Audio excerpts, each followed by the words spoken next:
Welcome to Reddit on Reddit, the internet's auditory version of Reddit. It's me, Nelson Allingham, joined by Michael Campbell. I see you've picked up some pre-show banter and run with it into the show. Thought I'd just annoy all listeners by excluding them from an in-joke from this first second of the show starting. Okay, well, here's a question for you. I said, as we were going to record, I said, well, in the words of Chris Pratt playing Mario, here we go, and I hit it. And you gave me this look. Now, did you hear the news about the Mario movie? What? Okay, that's why I gave you the look, because I was like, oh my God, did that weird thing I see, is that true? Yeah. Because it's true? Yeah, so they just cast the Mario movie, and Chris Pratt... Was it like Jack Black is Bowser or something? Is Bowser. Charlie Day from It's Always Sunny in Philadelphia is Luigi.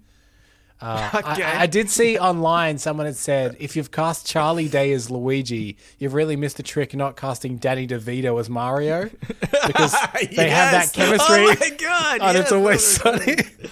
I saw this and I thought it was a joke. No. I thought it was the community being like, hey, how funny would it be if there was a remake of the Mario movie and these are the people we cast? Anyway, oh, damn. Camber, we've joked in the past that after the end of the Avengers arc, we had nothing to live for. Yeah. But now I think I found my new reason for existing. Just to see whatever this is. Yeah. Oh God, it's gonna be great. I had brought something to the show to try and pep up at the beginning, but perhaps we don't need it now. So would you like my extra thing? All right, do it anyway. But it's got to match the level. I'm just gonna put the pressure on here. Here's what I'm thinking as a bit of an extra for this show, because obviously, we can't always be firing on all cylinders, and maybe the content lulls. Is I put up some fun facts. Oh, okay. I can shoot off a fun fact if you're feeling a lull in the show. Let me know. I'll shoot off a fun fact. I'll say fun fact. Yeah, exactly. Yeah, okay, great. Fun fact. Okay, here we go. Okay, I've just clicked a random one. The Barbie doll's full name is Barbara Millicent Roberts from Willows, Wisconsin. Her birthday is on March 9th, 1959, and she was first displayed at the New York Toy Fair. There you go. There's a free little fun fact for you, Nelson. You know what? That was a fun fact. Barbara Millicent Roberts. Thank you for that. You're welcome. All right, well, let's get into the show. Normally I like to... I'm cautious of starting the show because I know it's downhill from that point. But now I know I can resort to a fun fact. I'm going to start right now. This was posted by R321456 in the subreddit Tinder. And they said, Match agreed to a date, but she asked me to send her a voice recording saying I won't kidnap and kill her. At first I thought she was kidding, but it seems like she's serious. I'm going to read the text messages, but basically he's already summed it up. Anyway, so she said, just send me audio, say you won't kidnap and kill me. And then he's obviously continuing a conversation. We could always meet slightly later in the evening if you'd like to grab a meal with your colleagues or something after work. And then she said, don't worry about it. And then he's replied to the audio thing saying, what? And she's like, all right, yep. Oh, he just sort of continues the other conversation. And, we're all set. All good. And she goes, you okay with my little request? And he's written back, you mean this as a joke, right? And she said, it might be odd for you, but I will really feel better if I get it. Do you think this is a bit of a sonic test, if you will? Because maybe someone looks fine, but then when you hear them and they go, oh, I definitely won't murder you. You go, nah, they will though now. Now I know that. Yeah, it's really about tone more than anything, because that... Or if they're like... imagine the voice thing goes... oh, yeah. I definitely won't kill you. Yeah. You can tell a lot sonically about what this person might be doing.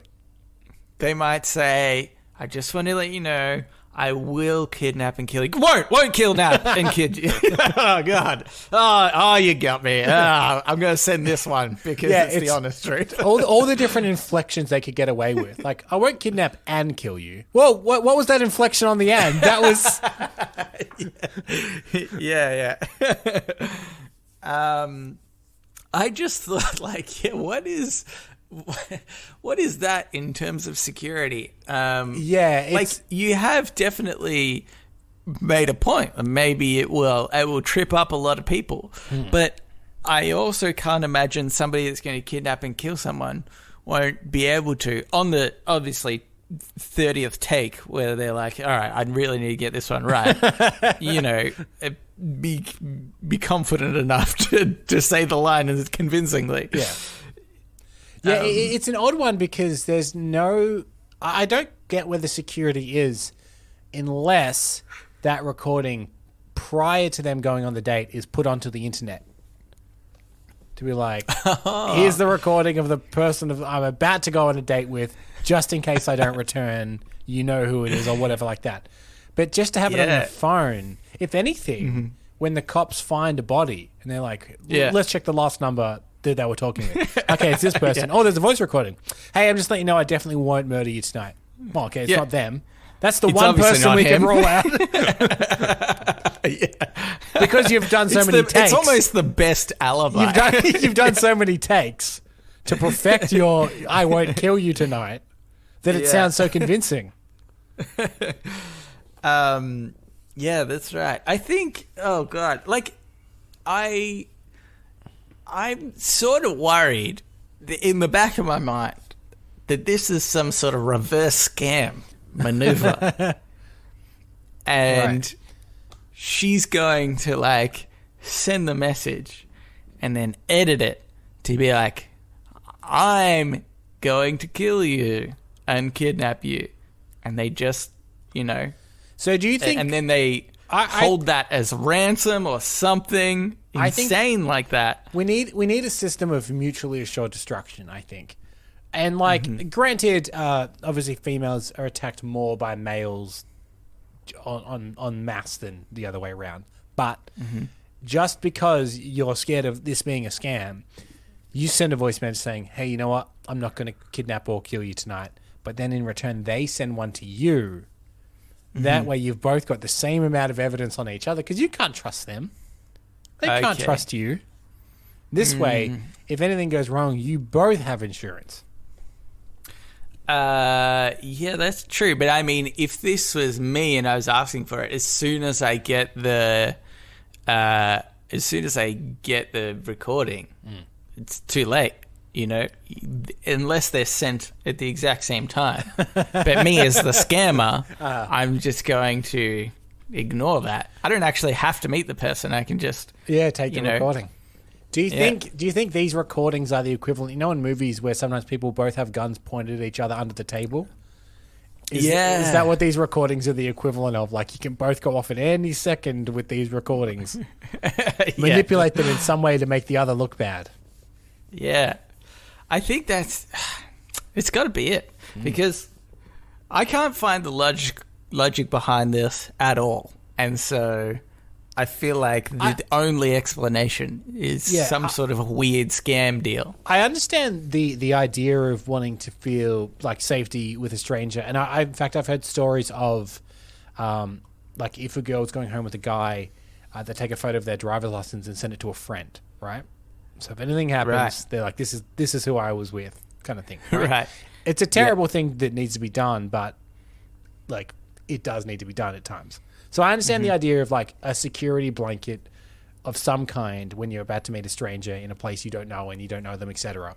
But this one doesn't seem to make sense because if you get murdered, you have something them saying that they're not going to do it, yeah. Which is why I think I mean it is must dumb be anyway. Which get them to say that they will murder you and then delete it after the date if all goes well. Yeah, that's what you need. You need a confession from them. Send them a thing, being like, "I'm going to murder you tonight on our date," and then if you get home safely, delete the message because they did it. But if you don't make it home, There's evidence Yeah. on your phone Yeah. of that you were going to murder them, and the police will go straight to you. Yeah, that's pretty good. I've got another suggestion. Bring a gun. Bring a gun. Bring a gun to the date and have it. You were talking about under the table guns before. On top of the table, you know, But out of reach. Out of reach of the other person. out of reach of the other person, but constantly facing them. You know, Yeah. you can rest it on the bench because it's going to be tricky to hold a gun the entire night. You know, Yeah. you could rest it down Especially on if the you're table, going dancing or something. yeah. Well, Nothing clears the dance floor like pointing a gun at someone. like having a gun when you're being twirled around. Yeah, I think that's it. And if they're not comfortable with it, well, sorry, they're lost. I think. Would it really freak you out if you went on a date with this person and you're like, oh, hey, this is kind of, it's kind of funny that you asked me that. And she's like, oh, yeah, sorry, just makes me feel comfortable. And you one way or another see her phone and she's got like hundreds and hundreds of messages that are all the same. Just all guys saying that they won't kidnap and kill her. That's either a weird fetish or she's killing them and it's some weird like... Either way, I think I'd pay the check politely. Don't want to anger her. Don't anger her. And leave. Yeah. Ask if there is a possibility of sex, obviously, before that. And if there isn't, then obviously... Would you risk that Get out of sex, there. Nelson? Yeah, but I would have to get her to record a saying that she wouldn't murder me after the sex. That's how you get around it. Done. All right, Kevin, let's move on and get into Ask Reddit. Ask Reddit. This Ask Reddit is by Mrs. Superman. You've been recruited for a heist and your username is your skill. What do you bring to the team? I normally avoid these username questions. Yeah. But I like a good heist. Okay. And I thought, because our username, although it's my account that, it's the account that I usually use is Reddit Podcast, so it's us. Yeah. So, you bring essentially, us. like, what? And then what is our skill for to drive heist? that home? My username on all social media platforms is "This is Cambo." It couldn't be more cut and dry about what I'm bringing to the team. I'm bringing me. Right. You're bringing you. You're bringing us. If anything, we've got an extra Cambo to help. Yeah. To help the heist. So, body double, one. We've already got a body double if we need to. We can sacrifice one of the Cambos. We've got a spare Cambo up our sleeve. I think if we can pin the whole thing on you, a Cambo, but then have you publicly die in front of everybody, then... Well, I don't... Not to be too precious about my own life, Nelson, but I don't need to even die. I just need to be publicly seen at the time of the crime.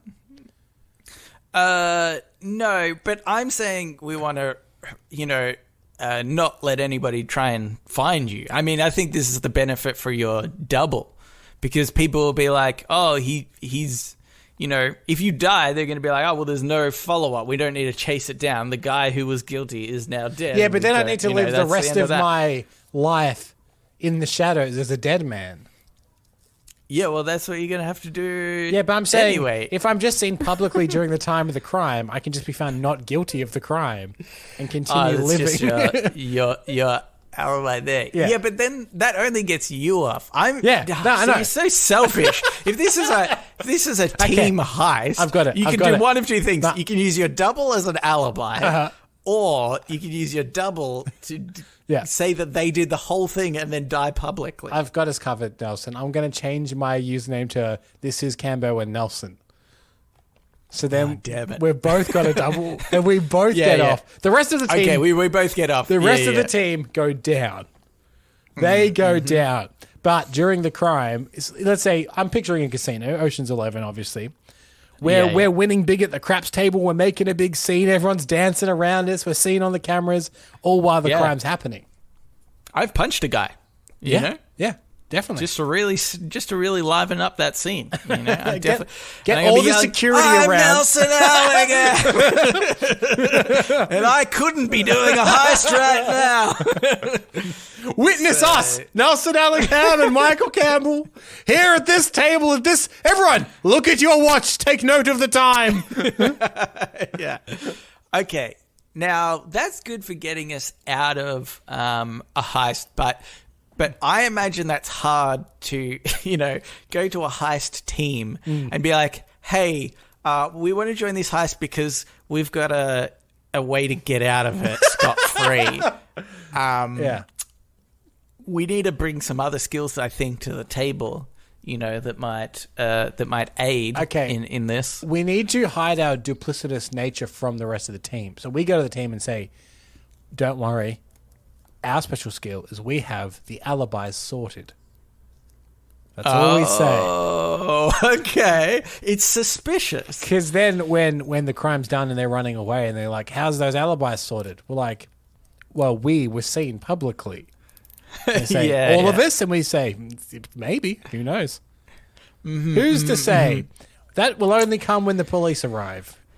Look, Camber, if I'm pretending to be Brad Pitt in this situation, I would sort of nod like a little, and then I'd ask George Clooney to see me in the other room. Yeah. And then I would say, something smells fishy with these Camber and Nelson guy, because I'm not sure. They're being very light on the details. You know how we planned out literally every small detail of this heist, but the one thing we're just accepting is that the alibis are going to be sorted by these guys?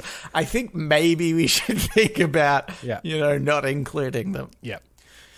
But look, I like where your head's at. What if I think that perhaps a skill that we have on this podcast is finding the loophole.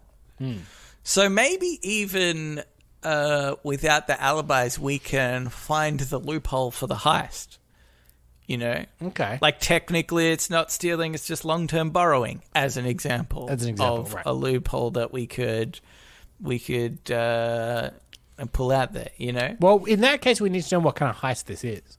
Because I think loopholes will be specific to the type of heist. Yeah, that's true. Okay. I think we'll stick with the Ocean's 11. We're stealing from a casino. Yeah, we're stealing from a casino. Cash money. Yeah. Well, I feel like the later Ocean's movie, I think it was Ocean's 13,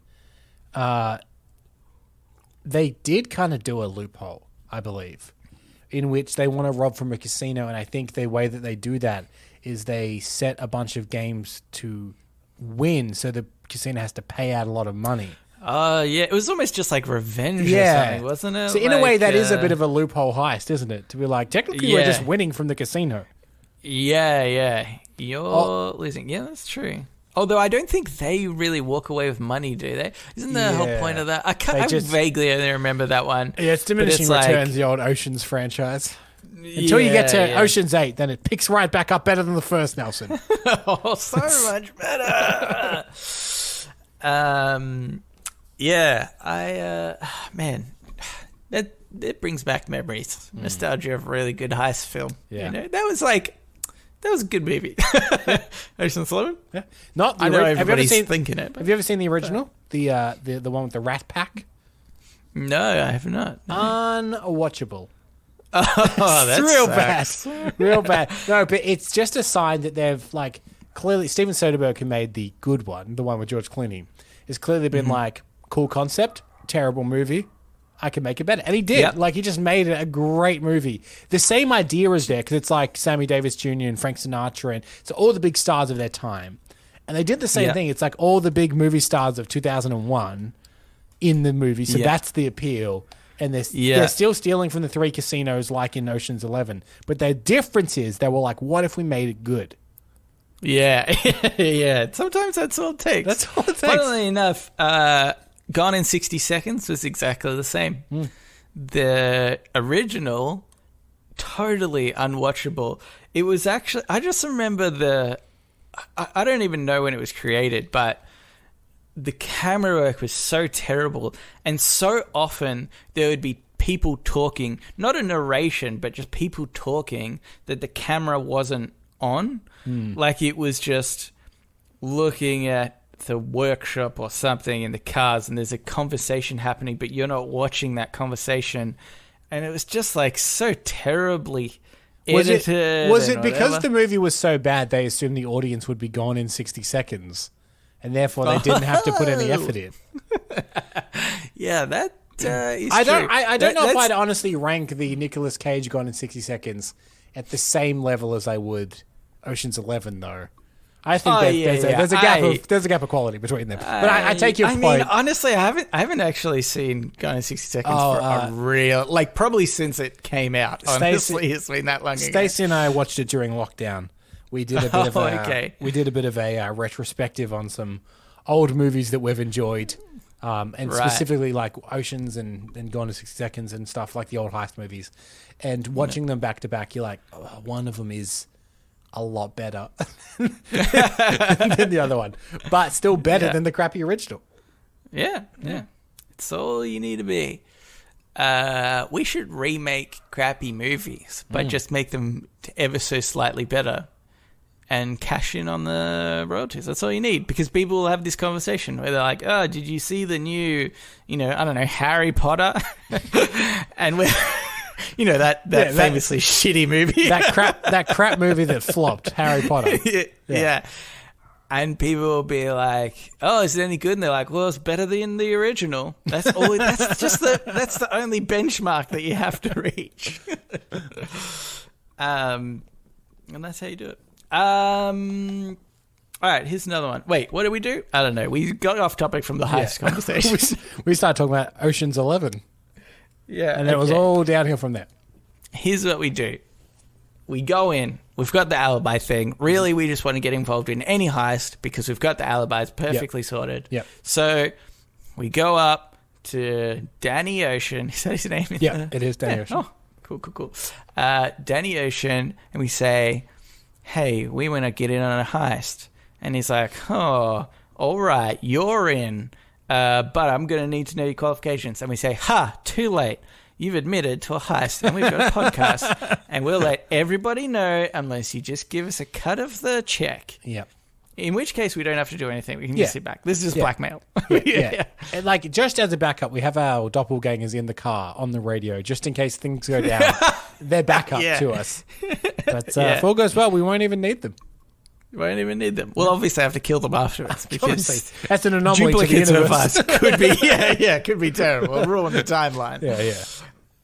Anywho, let's. Here's another question. Sure. This is by Weist Risk.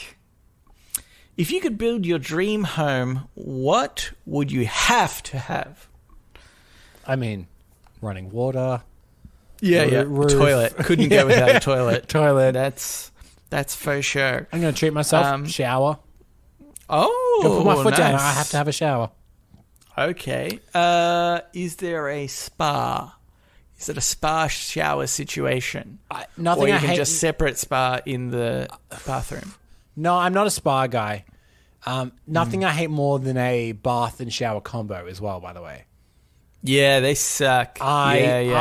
It's something in my life that if I'm buying a permanent home, I don't want to stand in a bathtub when I shower anymore. And I know maybe that's me being precious, but there's something about that is just so every cheap apartment that you've ever rented kind of thing.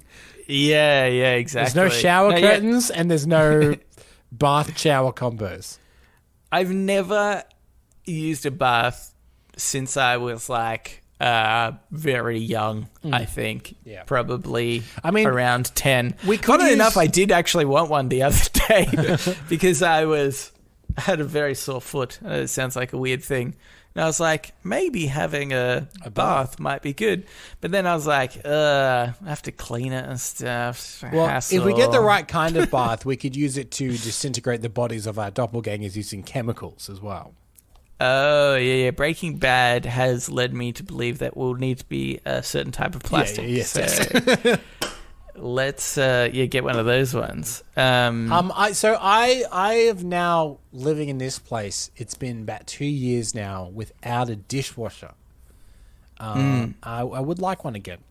I think I would like a dishwasher again. I remember us talking when we were moving out, and we were like, I honestly think it was like the number one rule we had. Yeah. We were like, need a dishwasher. Yep. And you were like, yep, agreed. Don't want to live without one. And then when I remember you and Stacey talking about getting a place and it didn't have a dishwasher, I was like, that wasn't your decision. No. you had no say in that opinion. But it's so convenient having a dishwasher. So I was asking this question the other day actually to Stacey, but I want to know your one as well. What is the one household thing that if you had it, you would be like, I reckon I've made it because I have this? So my example was we were walking past a very affluent looking house, and they had in their garage, they were driving a Tesla, but they had the 4 wall mounted Tesla charging thing. I'm like, I reckon if I'm installing that in my garage, I'd be like, I've made it. I've got the full Tesla charging kit mounted professionally in my garage. I think I've made it. Mine is very intricately designed iron gates at the front of a property that automatically open. Yeah. Preferably with an intercom. Preferably with your initials on either side of the gate. Yeah, that's right. Yeah, my initials have to be Richie Rich style, I think is the technical term. It would be great if on a very spooky, stormy night, lightning cracked over your house as well, just to complete that image of the rich hermit in his big house with the iron gates. Yeah. I think because the thing is, if I am that rich, I will have the perfect house, and I won't be leaving because I'll just be playing games 24/7. So they really will be like, I don't think anybody lives there. Look how the garden is overgrown. Yeah. I think Stacey's answer was a good one because it's one I wouldn't have considered, but it is, I think, a point that someone has clearly just had the extra money, which is a pot filler. So have you seen these above ovens? Above like cooktops. So it's a separate tap that folds into the wall. So if you have a pot on like to boil a thing of water, you just pull this separate tap out and you fill it over the stovetop instead of having to go to the sink. But to do that, you need to plumb an extra thing into a wall. So you either need to open a wall or build a wall or something like that just to get this one extra tap. So I'm like, that's a good one because it would cost a lot of extra money for so little gain. If you have one of them, you're definitely being like, oh, add one of them. Yeah. Camber, you can thank me later, but I have come up with the perfect Christmas present for Stacey. I've seen your kitchen. The sink is pretty close to the pots, the stove. Yep. You can get one of those, like, hoses that attach to the faucet. And I reckon that could reach the pots. Yes. Our kitchen isn't big enough for a pot filler to be justified. Yeah, that's right. Because you can stand in the same place. A step. Yeah. you fill from the sink and you just pivot on your feet to the stovetop. Yeah, that's right. But this way, she won't even have to pivot, Camber. Oh my God. So, no pivoting required. Yeah. Maybe that's what I'd get if I was really rich. Okay, new invention.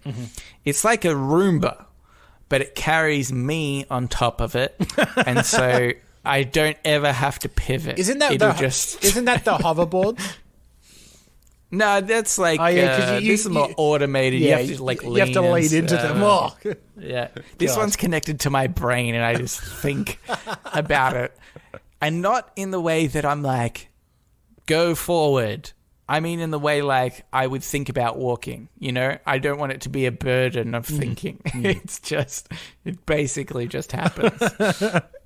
But yeah. Okay, here, let's move on and to get into Today I Advice. So now it's time for Today I Learned. Let's play the intro to that.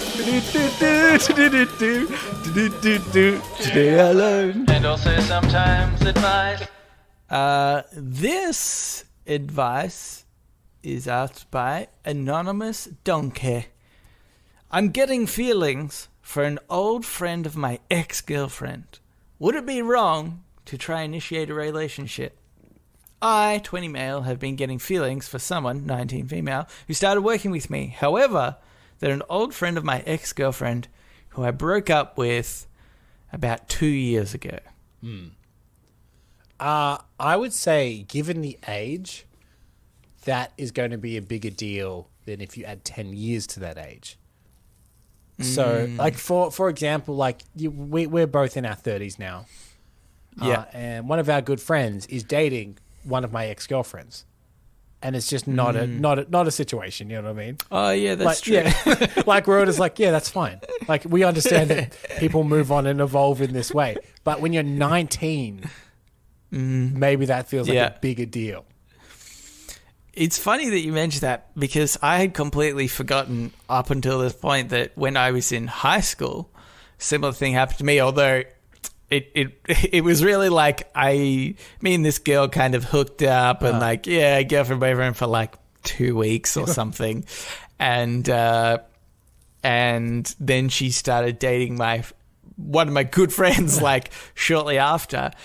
And I remember it being kind of funny because I was upset when it happened because, you know, I was young and hormonal and like, you know, probably one of the first girls that was ever interested in me. So I was upset when she broke up with me. But then, you know, only, I want to say like a month or two after that where she started dating this, my friend, they were like, oh, like, I'm really sorry. They're both like, oh, you know, like, is this okay? We're really sorry. And I remember thinking like, oh, you guys are way better together. Like, you have way more in common and it's like totally fine because I knew that it just wasn't going to work with us at all. And I shit you not, they married right now. So it's all thanks to you giving them your blessing. I gave them my blessing, and did you speak at their wedding and say, "You guys are so lucky"? I said this is all right. Yeah, I did. I wasn't asked to, but I went. And, I kicked down the door. I don't speak to either of them anymore, but I just heard on the grapevine, and I got there, and anyway, turns out kicking down the door of a church is frowned upon. So. I think otherwise, you know, I feel like these are outliers of situations. Yeah. But it could be pretty difficult, especially depending on, you know, how long the relationship's gone on for. Like, it would be weird from now until infinity if I ever dated Stacey. Yeah. Do you think? Yeah. Or that one's a big no-no. Yeah. Like, I'm sorry, Nelson. I'm going to have to put my foot down. I'm going to have to put my foot down there. That one's a no. You're such a cockblock, Cam.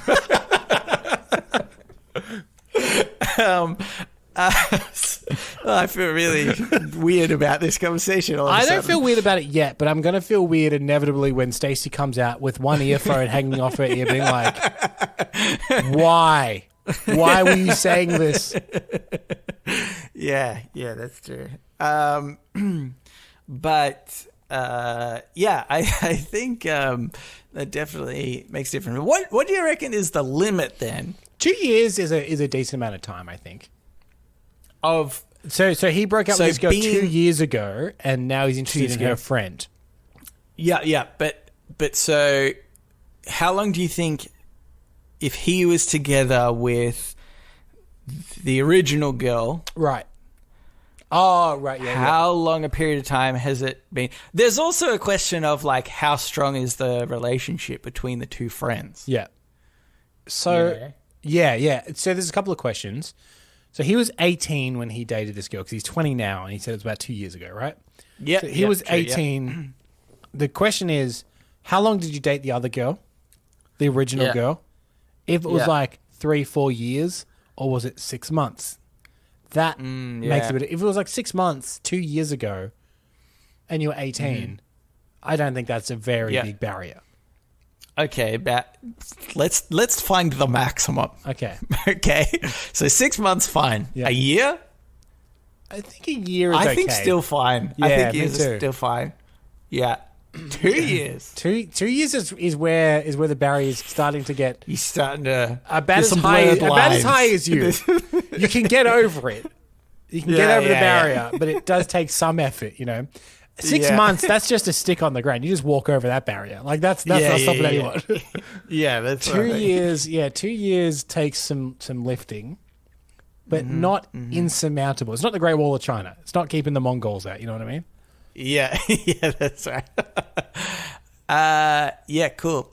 I think that, and I reckon from that point onwards, it's kind of like a very slow gradient scale of becoming worse and worse. Yeah. Yeah. It sort of relatively quickly jumps to 2 years. 6 months, nothing. 2 years, okay, that's kind of the blurred line. Yeah. But then from that point onwards, it's kind of a little bit worse every year. But Yeah. But even then, it's like, so say he dated for 2 years. He started dating her when he was 16 to 18. Even then, like that doesn't seem... Yeah, because he's very young. Yeah, right? Like it seems like an immature, unmatured relationship. I don't know, 2 years is a long time. I feel like there was people in my high school that were together for 2 years. I'd say they had like pretty serious relationship. And even though they're not together now, I feel like they would always consider that to be a pretty serious relationship of their life.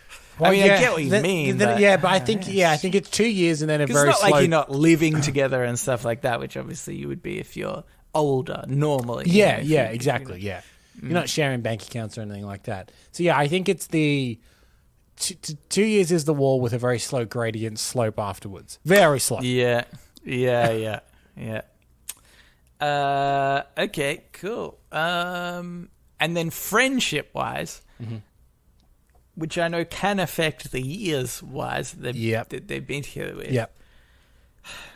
Best friends, that's tricky. Best friends is tricky. If they're still best friends... Best friends is tricky. And you've been with somebody for 2 years... Yeah. You would likely see this person all the time. They would talk about you pretty consistently, probably. The best friends does bring up the... you'd have to have some hindsight, like doubt. So if you were this ex, and then your ex-boyfriend got together with your best friend, you'd be like, so when we were together, did you ever look at them like that? You know what I mean? Yeah. And even if you didn't, I think that would always just be in the back of the head, Yeah. So which is worse for the ex. So best friend, you're adding an extra barrier. So you get over the one barrier, but then there's the same size barrier after that. Yeah. Does that mean then I think it's a scale of like best friend and you're with the original girlfriend for 2 years. That's a no-no. But if it was only a year and there's best friend, it's fine. But it could be 2 years and then just like... a friend. Like just a kind of a casual friend, yeah. That was just, around and maybe they'll still see each other. Yeah. Do you know I just remembered talking about all of this? When I was, probably my first, I would say, serious girlfriend. We dated for like a year-ish. It was very off and on. She cheated on me a lot. It was very depressing. I'm glad we can laugh about it now. I laugh more than you about it, obviously. Yeah. Sometimes I cry about it at night. Sometimes you're like, hey, Nelson, remember that girl that cheated on you all the time? And I'm laughing, and you kind of go, yeah. I remember. But I remember, like, probably 2 years afterwards, speaking with her sister at a party, and we were flirting with each other a lot, and I was like, I think this is weird. I think I have to stop. I like to think the voice in your head went, now, Nelson, this is very dangerous what you're doing. Yeah, and then like your penis is like, shut the fuck up. Yeah, just a battle between my head and my penis, basically. Yeah. But I was a gentleman that night. She probably rejected me. I don't really remember. But that's how it happened. All right. I think maybe we'll move into shower thoughts. Shower thoughts, thoughts, thoughts, shower thoughts, thoughts, thoughts, shower thoughts, thoughts, thoughts, shower thoughts, thoughts, thoughts.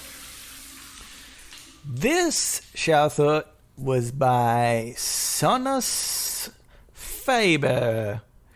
If anyone meets 100% of the minimum requirements for a job posting, they definitely overqualified for that job.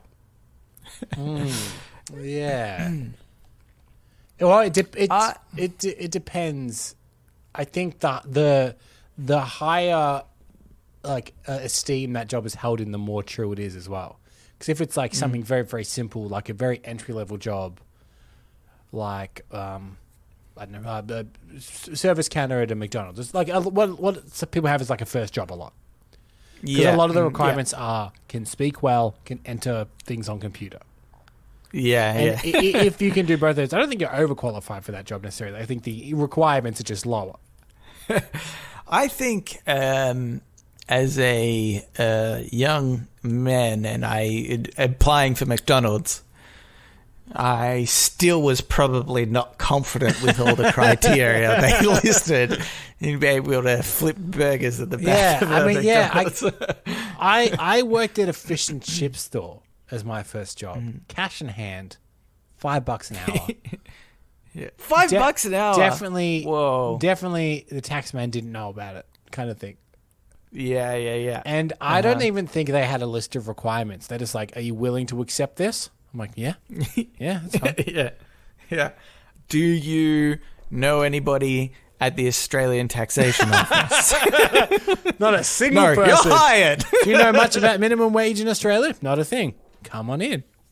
Come on in. Fantastic. Are you also agreeing to not learn about anything? Yeah. In a way, it's crazy that my mother allowed it. Yeah. $5 is really low, I think. So low. Because you'd work like a 4-hour shift or something, and then he'd just slip you a $20 note. And you're like, that's so painful. I didn't work that long. Oh my God.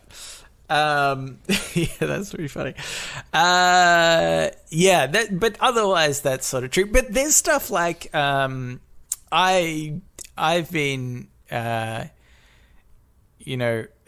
just recently actually I've been involved in a recruitment round at my work, and it's interesting seeing the people that I reckon I can identify the people that are like moderately suitable for the job.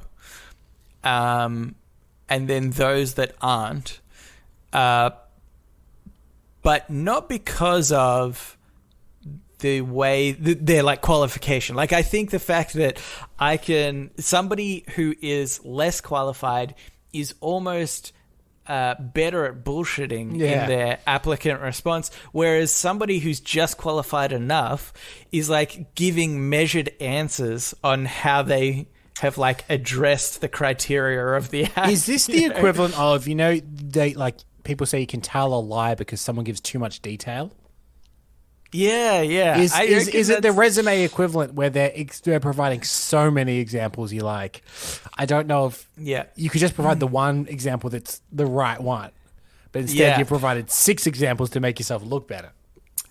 I think it's like the sometimes the result, because you're asking for an example. So, for example, there'll be times where we're looking for somebody that achieves results, right? Like in there, which is very vague, but let's just go with that. We're looking for people that achieve results. And there might be somebody that's like, yep, in my job, I do data entry. I get the data and I enter it in, and that, is exactly what needs to be done for this job. Maybe they're going for a data entry job and they're like, I literally do data entry right now, so this is it. And I think on the opposite end, I've had people that are like, I do data entry. I've done it in this way, and it saved the company $1.3 million. I'm not even lying. Somebody actually said that they saved their company that much money in one of the resumes that I read recently, which I thought was pretty goddamn bold.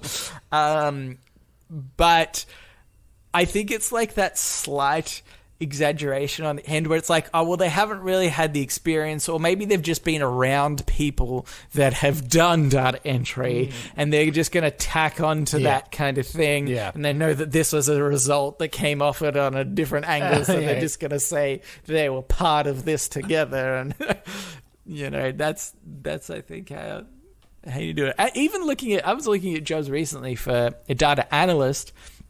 Not actually because I was interested in replying. They just kind of came up because, when you put out in the universe that you've got a new job, then you, for some reason, get a lot of interest on, Seek and other things.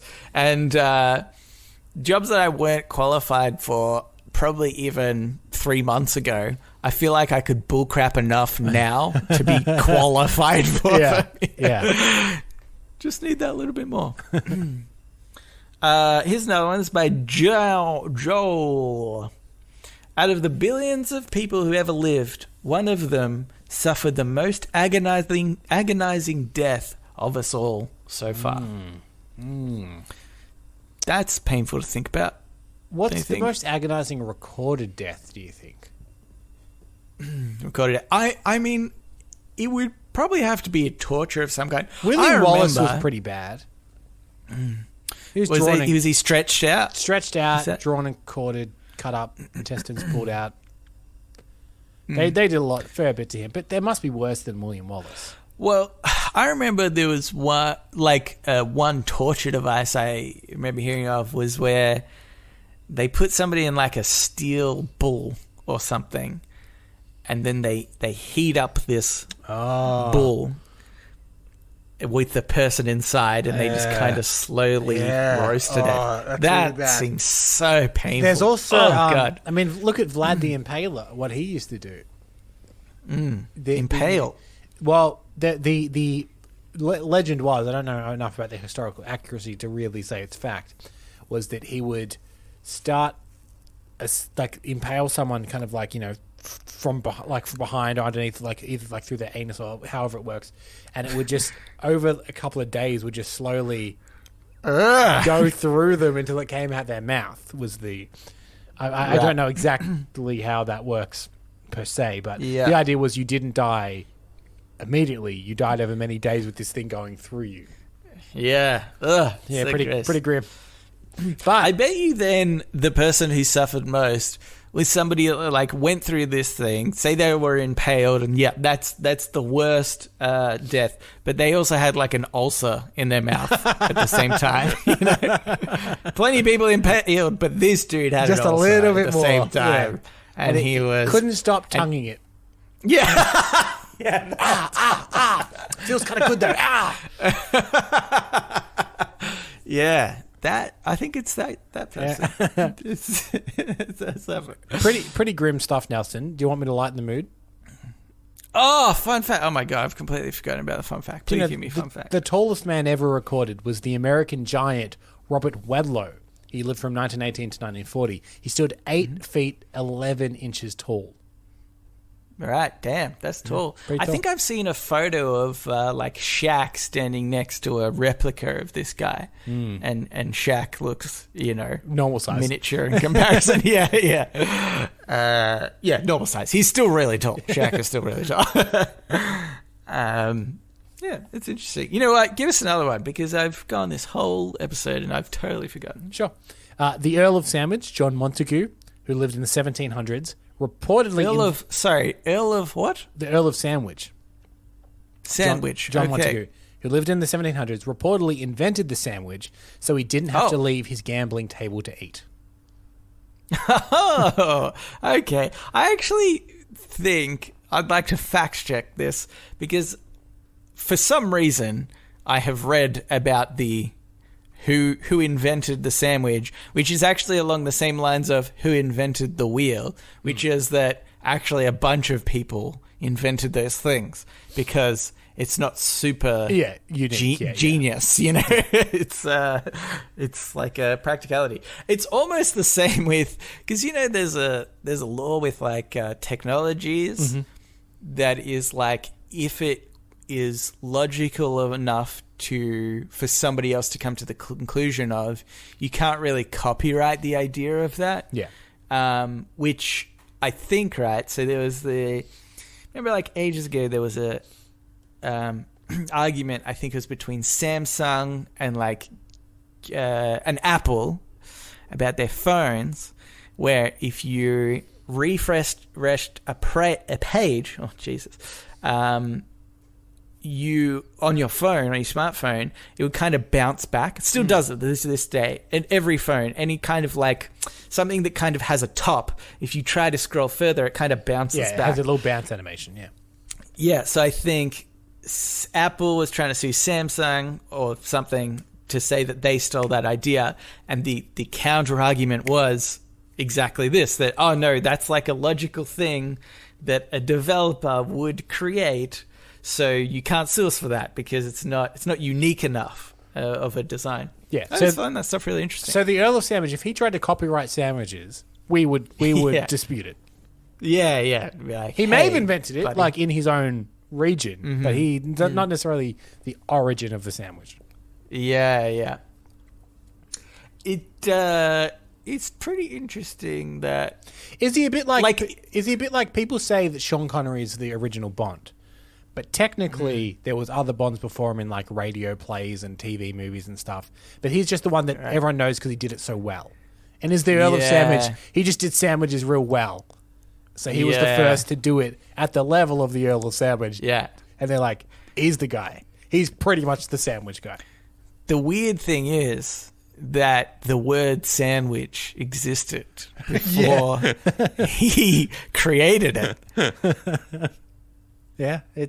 He was actually named after a sandwich. That's how obvious it is that he didn't create it. But he spent his whole life being named after a sandwich. If you were Michael Sandwich, you'd be like, well, I've got to make sandwiches my thing. You know, and then you might invent a sandwich that is so superior that nobody eats what we would traditionally call a sandwich now. We only eat the Cambo sandwiches. Yeah. I think that's technically what happened. I think so. All right, Cambo, I think we should finally get into podnapping. Oh my God, I'm being podnapped! Podnapping.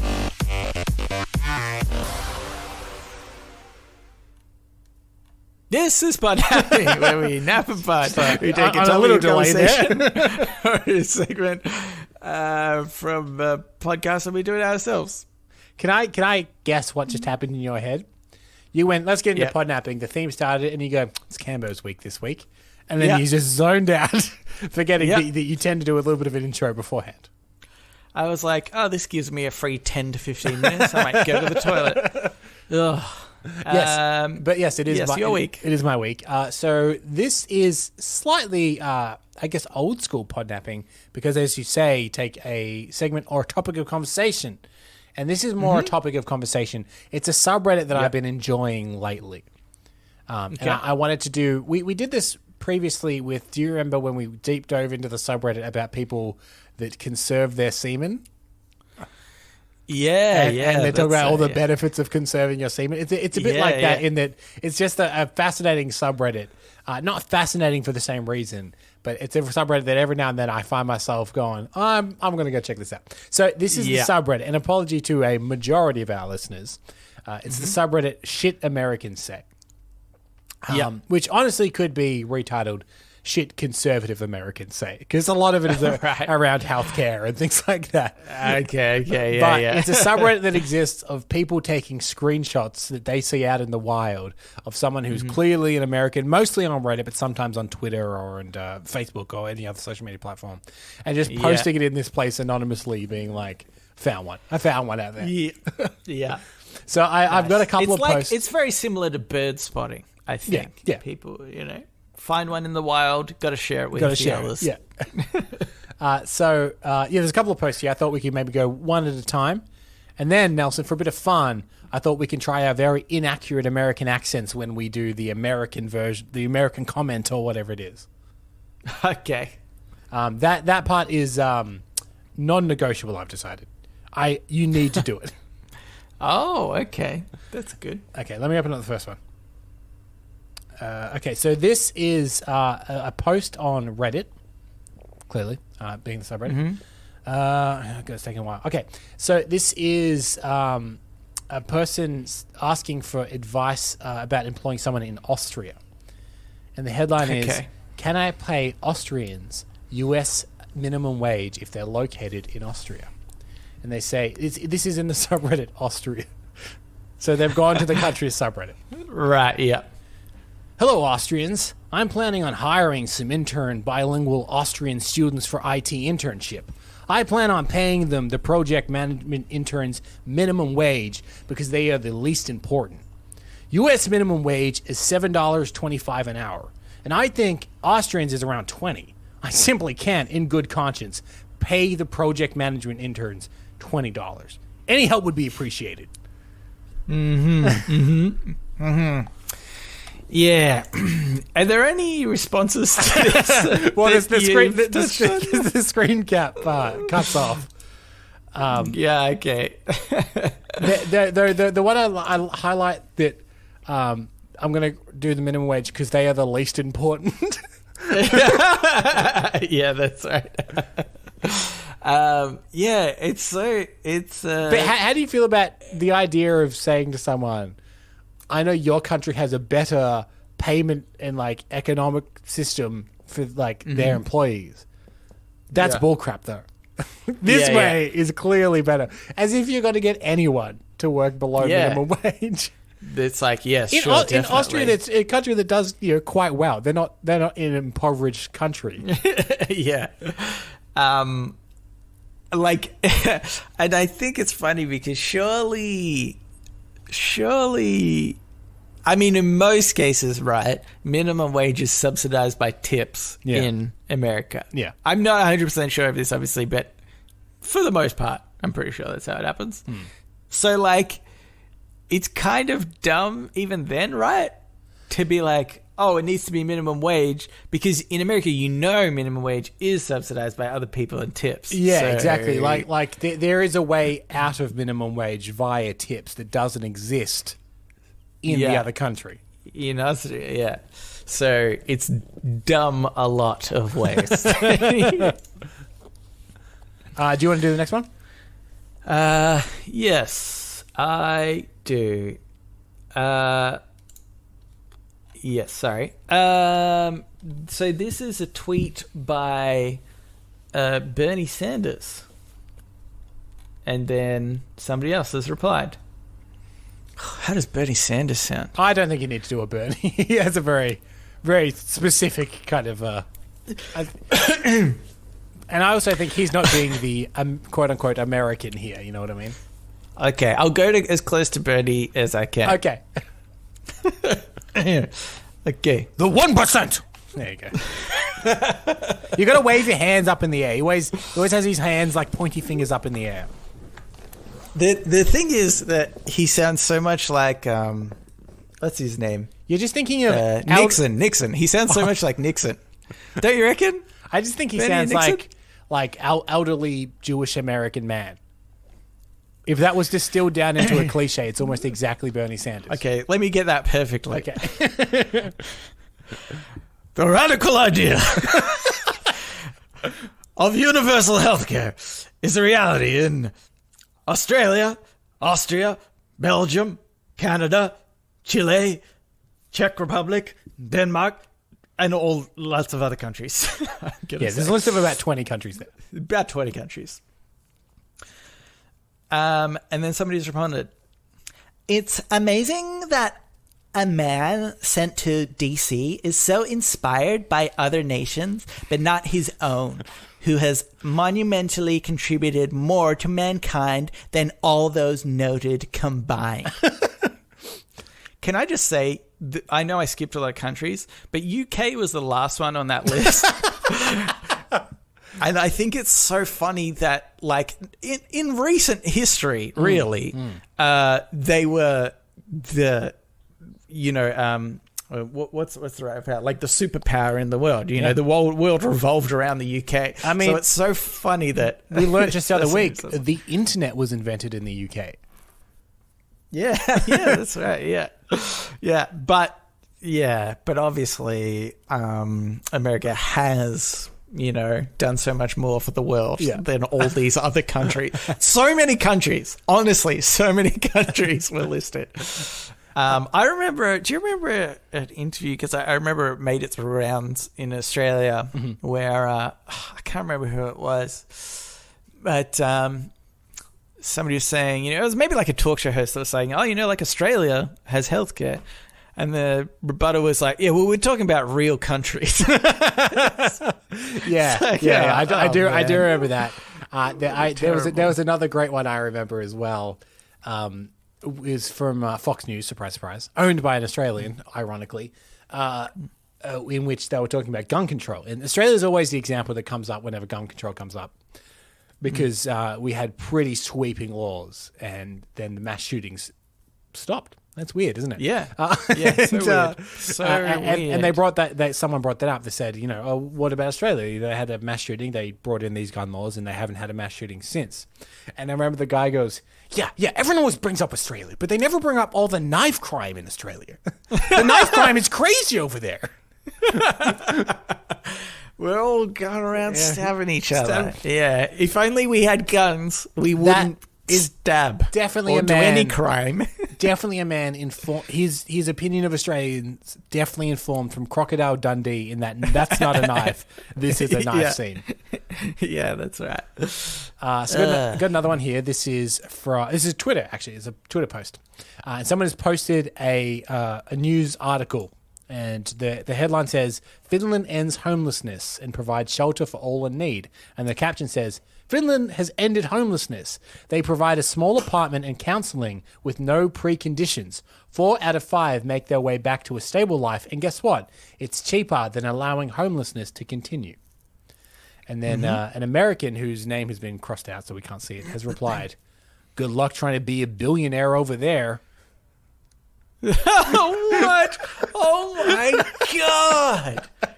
Good luck trying to be a billionaire over there. Yeah. Oh my God. That is the dumbest thing I think I've ever heard somebody say. I mean, they're saving money right now. They're on the right path to becoming billionaires. But just the idea that they're like, I want to be a billionaire, and that means people have to suffer. Thank you very much. Yeah, that's how the world works. Yeah. People suffer, and I become a billionaire. Obviously, I'm one of the people that suffers because I'm not a billionaire. I'm happy to do it for the billionaires, though. I'm happy to do it for the billionaires. Yeah. So long as they exist, I'll be fine. Oh, what an effing idiot. I know. What a mindset to just live in. Yeah. It's like being a billionaire over there. Do you want to do the next one? Yep, sure. I don't know why, but I'm liking this like Jersey girl accent that I got going, you know? And we need diversity, can we? Is it Jersey? I don't even know. It's just a And I think you're doing like a... To me, it's a stereotypical... You're doing like a Cali girl. Yeah, maybe like that. Yeah, okay. Wait, is there another city called Rome that doesn't exist in Georgia, USA?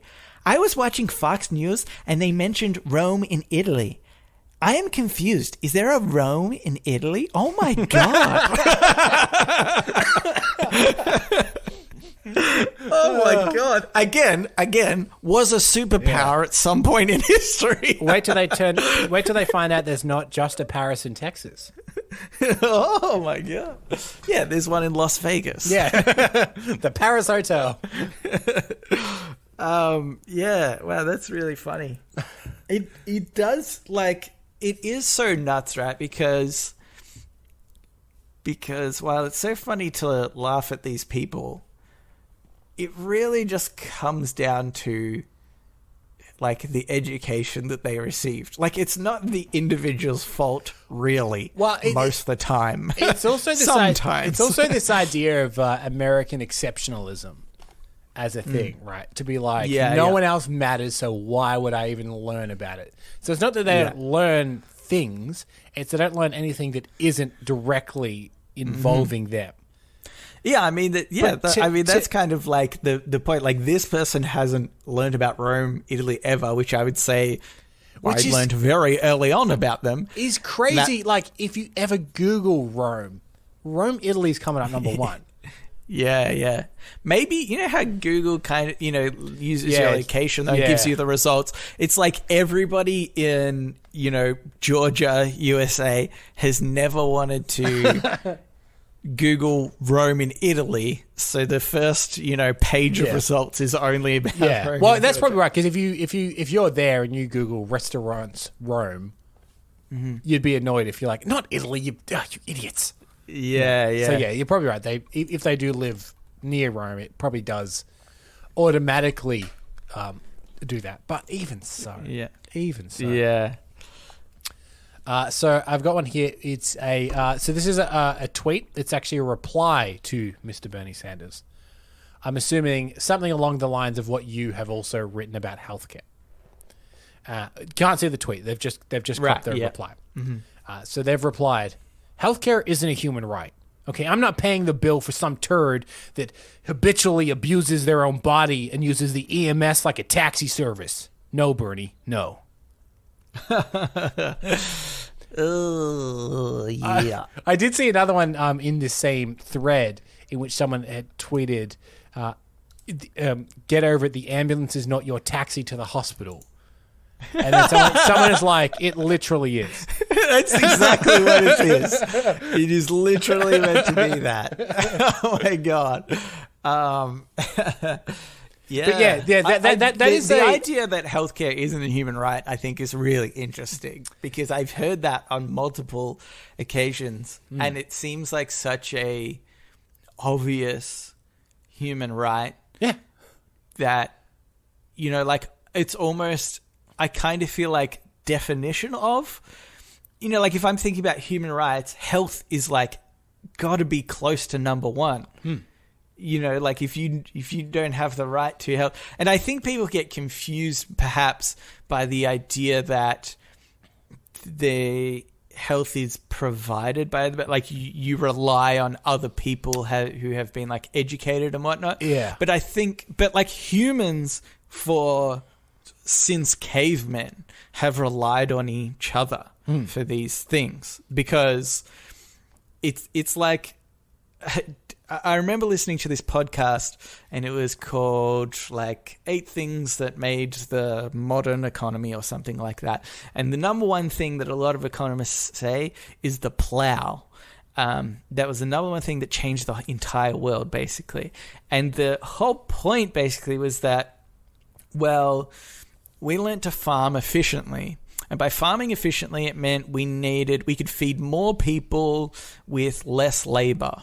And so that freed up the time for all these other people to start thinking about how to build houses and so then give us better protection from weather and whatnot. Like humans as a race, we kind of work together, and we rely on some people doing some jobs and others doing others. And I think at the end of the day, healthcare is like one of those big ones. We've allowed people in our society to take care of that, and you can, and they in turn will help us. Like that's the system. And in the vein of the logic that we read before, which is like, if someone's going to be a billionaire, other people are going to have to suffer kind of thing. It's weirdly like the argument generally is the healthcare in America is better because you pay so much, and there's a lot more medical advancement in America that's funded through all this kind of stuff.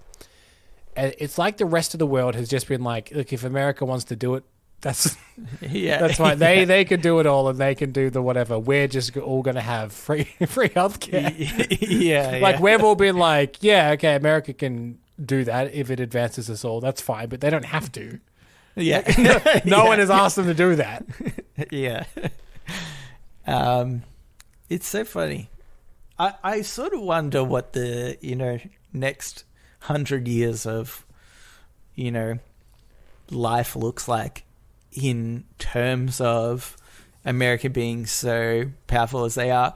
And I say that not even because of these reasons, but because of history kind of showing that there are different, countries around the world that kind of lead the world. And it's not that there's really one event that kind of tips them over necessarily, but Well, sometimes there are, I think, wars and so on. But I think it's just like society evolves and you get to a point where maybe one is too comfortable in the way that they're living, and so then another one supersedes that with... Well, I mean, I think that was probably how America did. America specifically, they didn't have a monarchy, which I think is a big probably part of how they ended up. But anyway. Yeah, America really benefited from like the industrial boom in the early 20th century. That's right. Yeah. But now, even if you look at places like I want to say Taiwan. Crap, that might not be right. I'm not sure. But there's some like Southeast Asian countries, I think, that are doing extremely well. Like kind of under the radar of, I think, sometimes the rest of the world from what we see in terms of like their economic growth. And I think it can probably surprise us one day when we're all speaking Taiwanese. I don't know. I just made that up. It's probably totally wrong. You're saying we all stopped looking and they sneakily got real good at economics.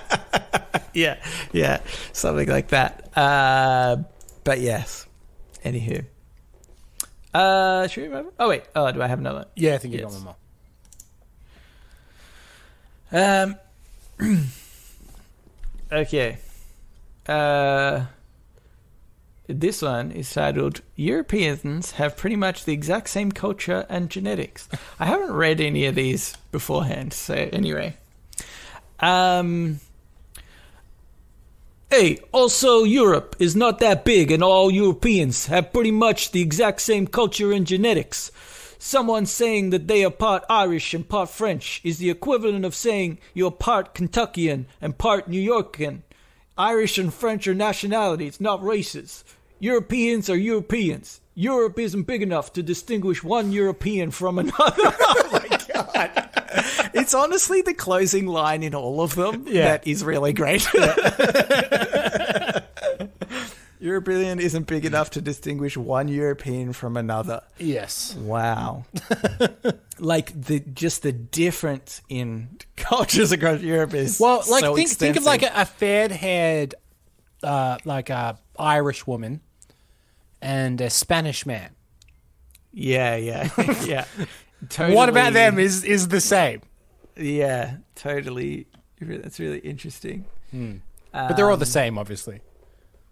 Yeah, all the same, obviously. Yeah. Yeah. Do you have another one? Sorry, I've got one more. So this one is someone posting in the subreddit Casually UK. They do have a name. Mrs. B. Fearless is their name. And they have posed the question to people in the UK, do you guys have refrigerators? Hi, UK folk. My husband's from England, and we have considered moving over there. We're in America right now. I've been on Zoopla looking at homes and noticed I didn't see refrigerators in the kitchens very often, maybe 1 out of 20 or so. So my question is, do you guys typically have one? And where do you keep it? And then someone has replied, no, all of our perishable goods go in a big hole in the garden. That's insane. That is so insane to think that. It's funny that, just to like bring up a conversation that we've had in this podcast before, is I remember Hazem asked us if we had dishwashers. Yeah. And I made fun of him for making fun of us. I said, hey, how third wheel do you think we are, or something like that. But he was like, oh, no, they're very uncommon in, I think, New York specifically. Yeah, right. You know, and I was like, oh, okay. It was a legitimate question. But dishwashers and refrigerators, I feel, have a very different, function. One you can live without. Well, you can probably live without both, but one is way more inconvenient to also live without. Not to brag, but the fridge was invented by an Australian. So there you go. There's a fun fact for you, Nelson. I wish we were speaking to that lady who said that all countries had nothing to contribute to the world. We could be rubbing in the refrigerator. See, it would be great if this person had have asked, do you have refrigerators in Australia? Because we could be like, Oh, yeah. Do you guys have them over there now? Oh, yeah. We started Yeah. them. We didn't realize they'd made We've it to had you. them for forever. Let's go back. How long exactly have you had them for? And we will tell you exactly how long we have had them for. And we'll see who's had them for longer. Anyway, that was the subreddit Shit Americans Say. I have a good time in it. Anyway, I think we should change that segment to be shitting on America, because I feel like that's kind of what we did. The problem is, right, like, we have a lot of our listeners from America, and we know enough to know that this isn't the average. Yeah. This is the very loud minority. Yeah. It's Boy, they're you could loud. absolutely find the same type of Australians in Oh. the world. God, yeah. It's just that I think the difference is the what was the term that you used before? American Where- exceptionalism. American exceptionalism. Yeah, see, I feel like we don't have Australian exceptionalism. We still just Well, have idiots, you know? we I think don't. there's... We don't, but there definitely is some Australian exceptionalism. There's some in my family. Yeah. I mean... I just mean maybe As a not nation. to the same Yeah. extent. Yeah. Like, because we're so much more aware of America Yeah. than America is aware of us. Yeah. Even those people who think Australia is the best, Yeah. they're like, you know America's the best. Anyway. Yeah. It's far less of a cultural thing to have Australian exceptionalism. Yeah. All right, Cambo, let's move into the Ask Me Anything, where listeners of the show, just like you, listener, can write in and ask us anything you want. Yeah, go on here from Liz. Says, hello, gentlemen. They've got 2 AMAs. AMA 1, what does Cambo whisper in the intro/outro? Also, just celebrated with the 200th episode, and I want to let you know a few things. As an American... Oh, sorry about that. Oh, we've heard about you guys. Sorry for the last segment. And self-proclaimed North Carolina correspondent, I very much appreciate hearing the outside of America viewpoint. Maybe not this episode, you won't. AMA 2, are there any weird food choices you like to mix? I used to put ketchup on my pizza and also on my Doritos. Can't wait to That's wear... insane. We'll get to that, Nelson. We can't wait to wear my announcement bugle t-shirt when I get it. Liz. Woohoo! Another sale, Cambo. Ka-ching. Catching. Into my bank account, as we all know. Yeah, shit, I forgot about that. So AMA number 1, we have been asked this a few times, but we don't expect everyone to have listened to every episode to have heard every answer. So I whisper 3 things in the intro, if memory serves. The first thing I whisper is the word internet. And then this is a disputed one I've realized among people, is that what the second thing I whisper, what do you think I say, Nelson? You say connected, get connected, something like that. I can't actually remember anymore. No, so Or is that the one afterwards? Or? there is a I don't debate know. about whether I say comments read or comment comments read. or comment Comment thread. thread. Yeah. No, I just forgot what our interest is. So yeah. Yeah, we tuned it out. We've heard it Yeah. so many times, we tuned it out. But what do you think I say between comments read and comments thread? I know we have had this conversation before. I think you say comments read. I don't. I say the other one. I say comment thread. Oh, okay. And then at the end I say Reddit. Just like Reddit. Yeah. Anywho, yeah, that's Is it me saying get connected? I'm actually Is it my voice saying get connected? yes. It is. Okay. You did all the whispering, right? Okay. Wait, You do you say get connected? I think. don't Wait, even hang on a remember second. now. I can play it. Hang Okay. on. My whistling. Yeah. And then the first one will be internet. And here, ready? Oh yeah, get connected. Yeah, you say that. comment thread.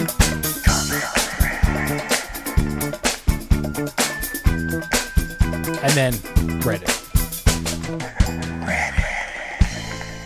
Okay. Yeah. Good. Good. It sounds a bit like me saying get connected, I guess. Good. It's definitely you. You are the only one that spoke in that. Yeah. yeah, cool. weird food mixes. Weird food mixes. Weird food mixes. Are you used to enjoy chip sandwich. I mean, that's not that crazy. No, that's a buddy. That's got a name. How about banana and chips?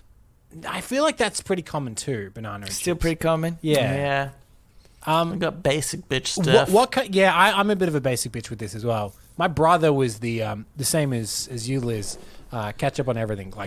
You'd have it on ice cream. You'd have it on everything. Just ketchup on everything. Ice cream. That's insane. Yeah. He doesn't do it now because probably his arteries can't take it because he had too much sauce. Yeah. And sugar, surprisingly. Yeah, Ketchup, a lot of sugar. So much sugar. But what kind of eater are you? Do you eat things separately? Do you eat bits and pieces? Or do you eat things at the same time? So, like, if you're at McDonald's, let's say, you got your fries and you got your burger. Do you eat all the fries, all the burger? Do you eat a little bit of burger, a little bit of fry? Do you put fries in the burger? I normally eat all the burger. This is and then the fries. Yeah. That's because I was trained to from my parents. Oh, really? I think this is more specific to different meals because one was when I was younger, holding a burger in your hands, and I've witnessed this from other younger kids as well. Their tiny hands can't hold a burger, and so as soon as they put it down, it gets really messy and whatnot. And you try to pick it up again, it falls apart. So my parents were like, just hold on to the burger, eat it until it's done. And then, but the other reason why I wouldn't eat the fries first, because my mum would say, the burger's the meal, right? And the fries is the side. And so, again, as a young kid, I feel like it's more common is if you fill up on the fries, you might not be hungry enough to eat the rest of the burger, which is like the actual meal, you know? It's like not eating the steak when you've got, a steak. Steak and chips or whatever, right? But a steak and salad or something. Yeah. So I think that, I'll always eat the burger first, then the fries. Yeah. I always generally combine my foods. So, like, if I have chips, and I'll put the chips in the burger and have everything at once, or like Parma with the chips, I'll eat the chips and Parma, like, I'll have it all in one mouthful. I like to mix all my stuff like that. I don't know why I always kind of have. That's why I love a sandwich. It does it for me. Yeah, yeah, that's true. I think normally, actually, I like to, because that's a very specific situation with burgers and chips for me. But if it is something else, like a steak or, I don't know, just anything else, I normally save the best thing till last. So if I do have a steak, I'll eat the chips and I'll eat the salad, and then I'll eat the steak at the end because that's the best part. But see, like, say I have like a chicken and some veg and some mashed potato. I'll get like a bit of chicken on the fork and then a bit of veg and a bit of mashed potato all on the fork, and I'll eat it all at once. Yeah. I feel like I sometimes do that, but just like not that often. But yeah, I don't think either of us have a particularly weird food choice. I mean, this isn't weird because it's like a established thing. But I like chocolate and orange, and I know for a lot of people our age just tend to not like that. I think it's seen as like an older generation thing to like chocolate and orange mixed together. But I really like it. Yeah. I like chocolate orange there too. I know one of our weirdo listeners like licorice and salt. Weirdo Sweden listener. Thank you for the treats, though. Yeah, thank you for those. The rest of them were actually really yum. Oh, but keep you. There was a chocolate bar that they sent us. I forgot what it's called. It was so good. I wish I could remember what it was called. I think it started with an H. Anyway, that was really good. That's just beside the point. All right, here's another one. This is by Talia.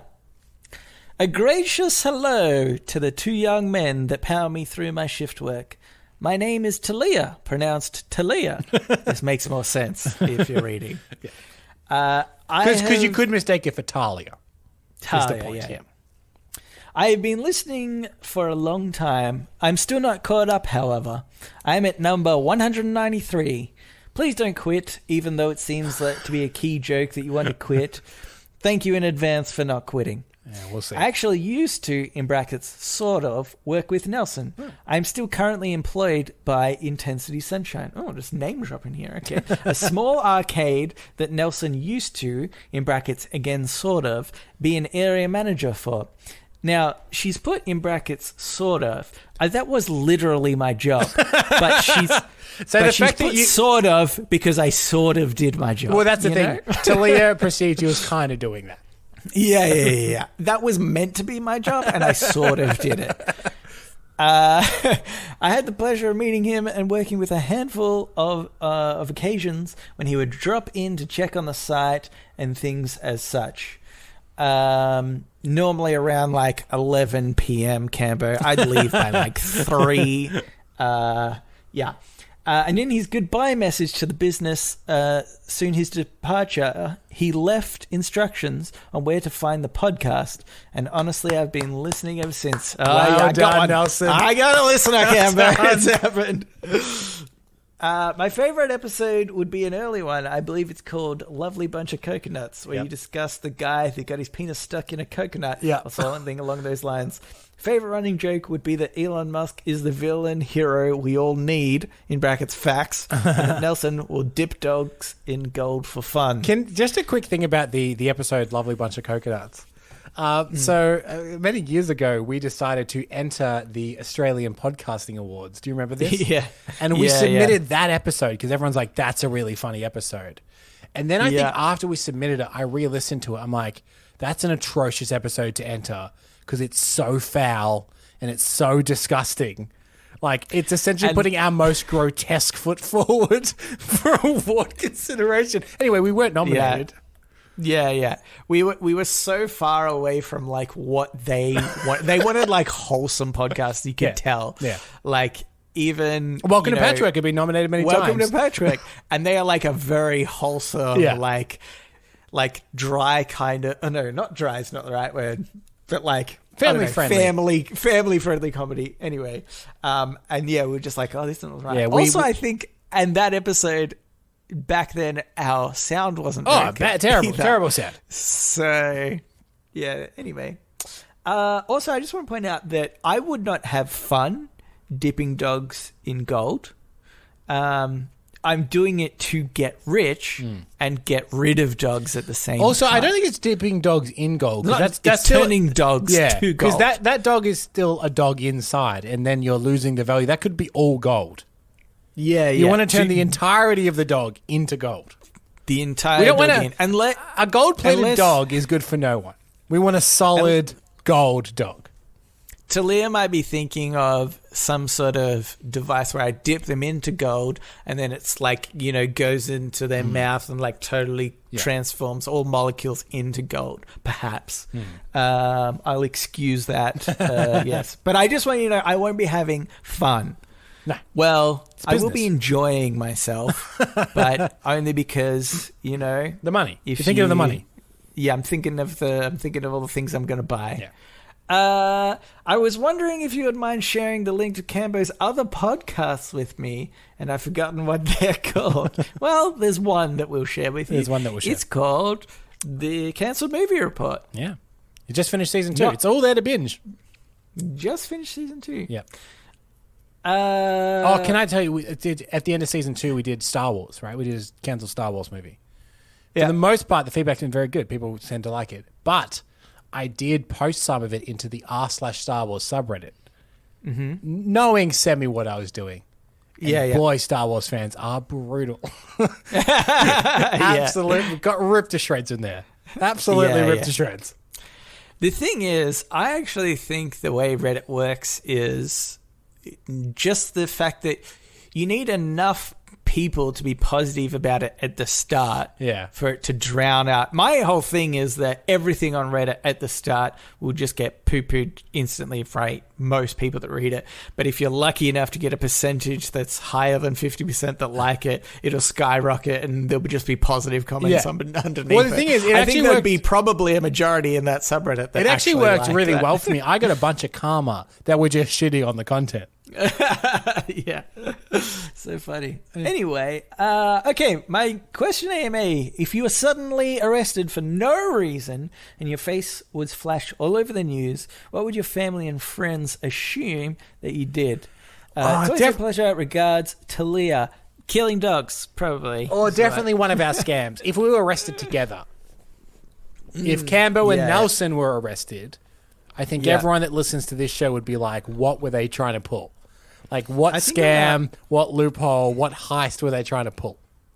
I reckon it would be just something like we'd be talking about assassinating the president or something like that, you know? That's, I think, like everybody would go to the podcast and be like, they would have spoken about it on here. What is it that got them in so much trouble that they were arrested? Yeah, because we're wearing Reddit on Reddit t-shirts when we're arrested. We're not idiots. Yeah. We know we got to get it out there. Yeah. And Reddit on Reddit masks. We want to hide our identity, obviously, from the media, but we will promote the podcast. I think, some type of fraud. Yeah, definitely some Probably. type of fraud. It's fraud, scam, something disingenuous. We will be getting rich from whatever the thing is that we've been arrested for. It'd definitely be something that would make our fans go, oh, those cheeky boys. What are they? What are they doing now? Yeah. That's right. The behind the scenes thing is we actually killed a lot of people to make the money. We're all fun and whimsical on the podcast, but I will murder somebody for money. So that's just a fact. That's just a fact you should know. That's a fact everybody needs to get their heads around. Don't be smiling when you see Campbell and I on the news. You know? We've had some very lovely people in the Discord say, I wish I could run into them on the street. No, you don't. No, we'll murder you at the drop. If we think you got money on you, we'll murder you at the drop of a hat. We'll shank you, and then we'll check to see if you've got money. You get shanked instantly. From We call it the old shank and check. The old shank and check. Yeah. All right. But that's it for another episode. So thank you, Talia and Liz, for writing into us. Yeah. If you would like to do so, you can reach us, Reddit Podcast, READIT Podcast at gmail.com. You can also reach us at Facebook, Twitter, and our subreddit. They're all READIT Podcast. In fact, I should say, Talia sent through hers on through Reddit. Yes. So I point that out specifically because we almost exclusively get emails, except for this one time. But yeah, we would appreciate it if you could like and subscribe if that's possible. Yeah. And rate us if that's possible, and tell a friend if that we know that's possible. That's definitely possible. That's definitely possible. Do that, or we'll get you. Yep. We'll shank and check you. But that's it. So thanks for listening, and we will read you later. The longest fingernails ever were over 28 feet in total. American Lee Redmond started growing them in 1979 and set the record in 2008.